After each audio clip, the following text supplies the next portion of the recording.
લોકપ્રભાત news Gujarati. નમસ્કાર દર્શક મિત્રો, આપ જોઈ રહ્યા છો લોકપ્રભાત ન્યૂઝ ગુજરાતી। હવે જોઈએ આજના મુખ્ય સમાચાર।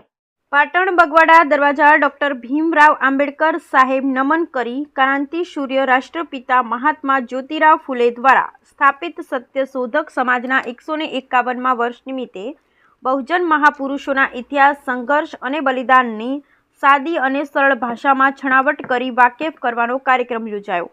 સત્યશોધક સમાજ SSS દ્વારા પાઠ્યશાળાઓ શરૂ કરી પાયાનું શિક્ષણ મજબૂત કરવું, સમાજમાં રહેલી કુરિવાજો, બંદીઓ, અંધશ્રદ્ધા, પાખંડવાદ જડમૂળમાંથી કાઢી નાખી નેક સમાજનું નિર્માણ કરવું, મહિલા સશક્તિકરણ દ્વારા મહિલાઓમાં શિક્ષણનો વ્યાપ વધારવા, સ્વતંત્ર, સમાનતા અને બંધુતાવાળા રાષ્ટ્રનું નિર્માણ કરવું અને એક જ સંકલ્પ કે બહુજન મહાપુરુષોનું અઘરું કાર્ય પૂર્ણ કરવા અંતમાં પ્રતિજ્ઞા લઈ કાર્યક્રમનું સમાપન કરવામાં આવ્યું।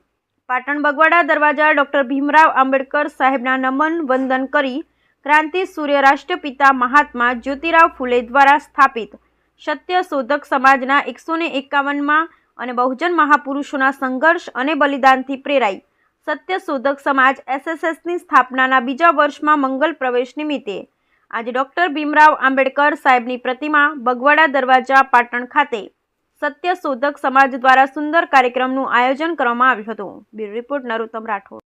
આજે 24 સપ્ટેમ્બર 2024 સત્યશોધક સમાજના 151મા દિવસે અને પાટણ જિલ્લાના મૂળ નિવાસી સમાજના લોકો દ્વારા સત્યશોધક સમાજની સ્થાપનાના બીજા વર્ષ નિમિત્તે આજે જે પ્રોગ્રામ યોજવામાં આવ્યો, એમાં આ પ્રોગ્રામ પીપલે સત્યશોધક સમાજનો મુખ્ય હેતુ પાયાનું શિક્ષણ એટલે કે પ્રાથમિક શિક્ષણ મજબૂત કરવાનું।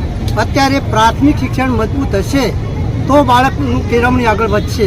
આપણી મિલકત, મકાન કે કોઈ પણ રાતર તીરું કે ગમે તેવું લાખ 10 લાખનું હશે પણ તેનો પાયો મજબૂત નહીં હોય તો એ મકાનની કોઈ કિંમત હશે નહીં। પણ આ શિક્ષણ જો અત્યારથી જો મજબૂત કરવામાં આવશે અને મજબૂતના પ્રમાણે ચલાવવામાં આવશે તો શિક્ષણ ઉચ્ચ કોટીનું બનશે, બાળકોમાં સારા સંસ્કારો આવશે, ઉચ્ચ કોટીનું શિક્ષણ મળશે અને ભણવામાં પણ હોશિયાર બની અને પોતાની રીતે પગભર બની શકશે એવો આ સત્યશોધક સમાજનો મુખ્ય આશય છે। પણ એ જ છે મારું બોલો। આ અંધશ્રદ્ધાનો બીજો આશય એ છે કે સમાજમાં રહેલી અંધશ્રદ્ધા, પાખંડવાદ જે છે એ સમાજમાંથી નિર્મૂળ નાબૂદ કરવાનો પણ એ મુખ્ય એ પણ આશય છે। અને આ માટે સત્યશોધક સમાજના તમામ કાર્યકર મિત્રો તન, મન અને ધનથી કાર્ય કરી અને સમાજ સુધી સંદેશો પહોંચાડવા માગે છે। અને હું પણ તમામ સત્યશોધક સમાજ વતી દરેકને આહ્વાન કરું છું કે સમાજમાં રહેલી બધીઓ અંધશ્રદ્ધા, પાખંડવાદ સમાજમાંથી કંદમૂળ નીકળી નાખે એ રીતે તમામે પ્રયત્નો કરવાના છે। મારું નામ ઈશ્વરભાઈ કે શર્મા,